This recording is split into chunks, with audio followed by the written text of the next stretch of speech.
بسم اللہ الرحمن الرحیم۔ السلام علیکم ورحمۃ اللہ وبرکاتہ۔ ناظرین، آج کی اس ویڈیو میں ہم اپنے اردو یا انگلش ٹیکسٹ کو ہاریزنٹل کرال کروانا دیکھیں گے، جو کہ بہت ہی آسان ہے، اور اگر آپ نیا سیکھ رہے ہیں تو یہ ویڈیو آپ کے لیے بہت ہی فائدہ مند ہونے والی ہے، کیونکہ اس میں ہم اردو ٹیکسٹ میں ہونے والی غلطیوں کو ٹھیک کرنا دیکھیں گے۔ سب سے پہلے تو مائکروسافٹ ورڈ پیڈ یا نوٹ پیڈ میں ہم وہ پیراگراف یا لائنیں لکھ لیں گے جو کہ کرال کروانی ہے، اور اس کا فائدہ ہمیں آگے نظر آئے گا۔ میں نے پہلے سے ہی انگلش اور اردو کی کچھ لائنیں ورڈ پیڈ میں لکھ کے رکھی ہوئی ہیں۔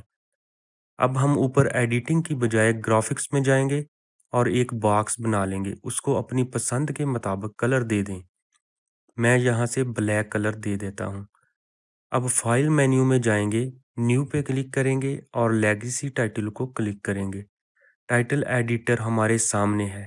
اوپر سے شو بیک گراؤنڈ ویڈیو کو آن کر دیں گے اور ٹائپ ٹول کو سلیکٹ کریں گے۔ انگلش لکھنے کے لیے بائیں طرف سے شروع کریں گے اور یہاں ان دو لائنوں کے درمیان میں کلک کریں گے۔ اب ویسے ہی مثال کے طور پہ کچھ لمبی لائن لکھتا ہوں تو دائیں طرف سے یہ اندر جا کے غائب ہو رہی ہے۔ ہم نہیں دیکھ سکتے کہ الفاظ ٹھیک بھی ہیں یا نہیں۔ اب ورڈ پیڈ سے ان لائنوں کو کاپی کروں گا اور یہاں پہ آ کے پیسٹ کر دوں گا، تو اب ہمیں دیکھنے کی ضرورت نہیں کہ الفاظ میں کوئی غلطی ہے یا نہیں، اسی لیے پہلے سے ہی ورڈ پیڈ میں لکھ کے رکھنے کا یہ فائدہ ہے۔ اب صرف ٹیکسٹ کے سائز کو باکس کے اندر سیٹ کر دینا ہے۔ کی بورڈ پہ موجود right, left, up and down button کے ساتھ بھی موو کر سکتے ہیں۔ سیٹ کرنے کے بعد اوپر سے فونٹ کے ساتھ یہ جو آپشن ہے اس پہ کلک کرنا ہے۔ رول کرال آپشنز آ جائیں گے، یہاں پہ کرال لیفٹ کر دیں گے اور نیچے ٹائمنگ میں سٹارٹ آف سکرین اور اینڈ آف سکرین کے باکس کو ٹک کر دیں گے اور اوکے کر دیں گے۔ جیسے ہی اوکے کریں گے تو نیچے ایک سکرول بار آ جائے گی جس سے ہم پھر آگے تک پورا لکھا ہوا دیکھ سکتے ہیں۔ اس کا مطلب کہ ہماری ہاریزنٹل کرال انیبل ہو چکی ہے۔ ضروری نہیں کہ یہ آپشنز ہم نے لکھنے کے بعد ہی سیٹ کرنی ہے، بلکہ اگر آپ لکھنے کے دوران ہی دیکھنا چاہتے ہو تو پھر پہلے سے ہی سکرول کرال آپشنز میں جا کے یہ سیٹنگ کر سکتے ہیں۔ اب ٹائٹل ایڈیٹر کو بند کر دیں گے اور پلے کر کے دیکھیں گے۔ ہمارا لکھا ہوا بہت تیزی کے ساتھ جا رہا ہے۔ اس کو آہستہ کرنے کے لیے ہم لکھے گئے ٹیکسٹ کی لیئر کو پکڑ کے بڑا کر دیں گے۔ اب پلے کریں گے تو بالکل بہترین انداز سے چل رہا ہے۔ اب ہم آتے ہیں اردو ٹیکسٹ کی طرف۔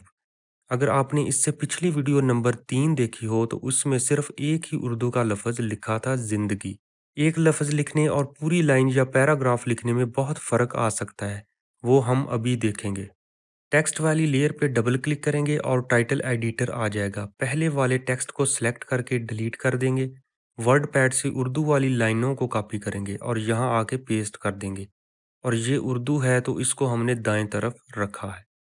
ابھی ذرا ہم غور کریں تو کچھ لفظ تو بالکل ٹھیک ہیں اور کچھ نہیں۔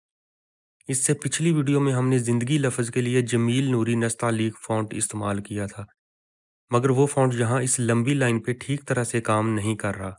اب ہم جمیل نوری نستعلیق فونٹ کی بجائے فونٹ فیملی سے اڈوبی عربک کو اپلائی کریں گے، اور اب دیکھیں تو سارے الفاظ بالکل ٹھیک ہیں۔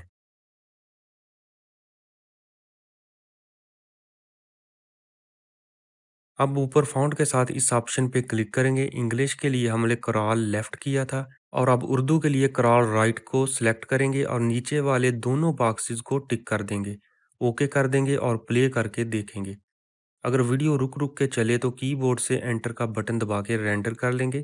یہ کیسے ہمیں معلوم ہوا کہ رینڈر کرنے کی ضرورت ہے؟ وہ ہمیں یہ ٹائم لائن پینل پہ رولر کے نیچے ریڈ کلر کی لائن سے پتہ چلتا ہے، اور اوپر فریم ڈراپ ہونے کے انڈیکیٹر سے بھی پتہ چلتا ہے۔ تو ناظرین، یہ تھا ہمارا آج کا چھوٹا سا لیکچر۔ اس کی زیادہ سے زیادہ پریکٹس کریں تاکہ آپ کو جلد از جلد زیادہ سے زیادہ باتیں ذہن نشین ہونا شروع ہو جائیں۔ اور جن لوگوں کے پاس ایسا سسٹم نہیں کہ جن پہ اڈوبی پریمیئر کو انسٹال کر سکیں، ریم کم ہو، اس کے لیے ہم مزید ویڈیو بنائیں گے جو کہ سونی ویگاس اور پرو شو پروڈیوسر پہ ہوں گی، جس کے لیے زیادہ ریم کی ضرورت نہیں، 2 GB ریم ہی کافی ہے۔ مزید ایسے اچھے ایفیکٹس اور سیٹنگز کو جاننے کے لیے چینل کو سبسکرائب ضرور کر لیں اور گھنٹی کے بٹن کو دبا دیں، تاکہ جیسی ہی نئی ویڈیو اپلوڈ ہو تو آپ کو فوراً نوٹیفیکیشن مل جائے۔